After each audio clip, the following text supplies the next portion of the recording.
Now that we talked about coefficient of determination R squared and how to interpret that, let us take a look at the sample error of estimate, or S sub E, which is the standard deviation of the observed yi values about the predicted y hat value for a given xi value. The formula given to you is S sub E equals to square root of sigma yi minus yi hat to the second power divided by n minus 2, and n is the number of pairs of data. And the guidelines to calculate the standard error. So first of all, make a table that includes 5 columns, xi, yi hat, and the deviation yi minus yi hat, a deviation yi minus yi hat to the second power. Use the regression equation to calculate the predicted y values, calculate the sum of the squares of the differences between each observed y value and the corresponding predicted y value, and then finally find the standard error of estimate, which is S sub E, given by the formula. Let's take a look at one example together. In this example, question says, the regression equation for the gross domestic products and carbon dioxide emission data is y hat, which is 166.900x plus 11.725. I showed you how to use your calculator to find these values. Now question says, find the standard error of estimate.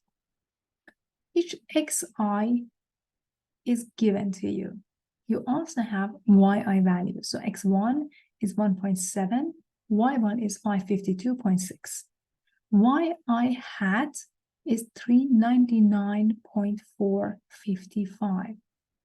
So take a look. We use this equation to find yi hat. It means that I plug in 1.7 into y hat and calculate yi hat for 1.7, which is 399.455. And as you can see, there's a difference between these two numbers. There's a deviation between these two numbers, and the deviation is positive.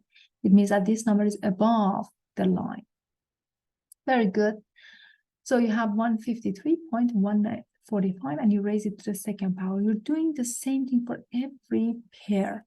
You plug in 1.2 into the equation, and you calculate your y2 hat. Then you find the difference between the actual yi value and yi hat, which is 146.295. Then you raise it to the second power, and you repeat the same thing for every single xi. At the end, you're going to add all of these together to find the unexplained variation. Now, S sub E, which is the summation of unexplained variation, which is already calculated for you, divided by n minus 2. You have 10 data in the collection, so 10 minus 2 is 8. So this error is 116, about 116. What's the meaning of that? It says the standard error of estimate of carbon monoxide is given to you as this number. It's due to unexplained variation.